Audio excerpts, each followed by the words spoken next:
কিছু বলবি? ভাইয়া অনলাইনে একটা জামা অর্ডার করছি, কালকে 3000 টাকা দিও প্লিজ।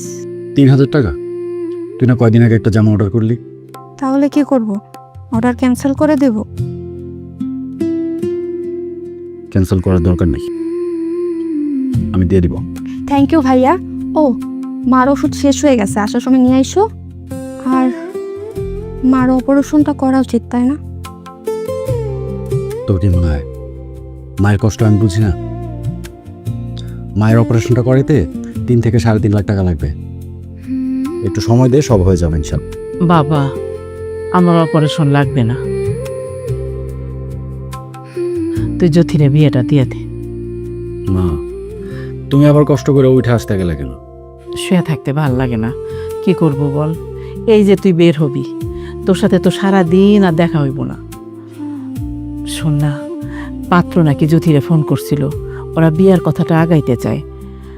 এত ভালো ঘর হাতছাড়া করা যাইব না। ভাইয়া, আমরা যদি বেশি দেরি করি তাহলে ওর ফ্যামিলি অন্য কোথাও। বাবা, আমার অপারেশনের দরকার নাই, তুই জ্যোতিরে ওই ঘরেই বিয়ে দিয়ে দে। ওর বিয়েটা হয়ে গেলে না আমি মইরাও শান্তি পাব। মা, তুমি কোনো চিন্তা করো না, আমি দেখতেছি, বুঝছো? একটু সময় দাও। আর শোন বাবা, ওই যে ওর সেমিস্টার ফিটা দিয়া দে, বিয়া হইব বইলা পড়াশোনা তোর বন্ধ করে রাখতে পারি না, তাই না ক? সেটা তো অবশ্যই। নাস্তা করবি না? না মা, অফিসে দেরি হইতেছে, আর দেরি হইলে ঝামেলা আছে।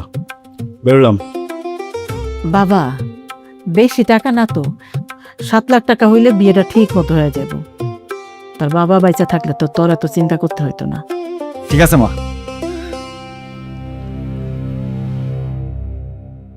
নাস্তা দিব মা?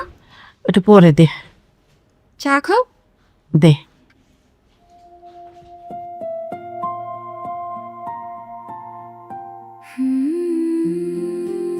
আমি খায়রুল ইসলাম।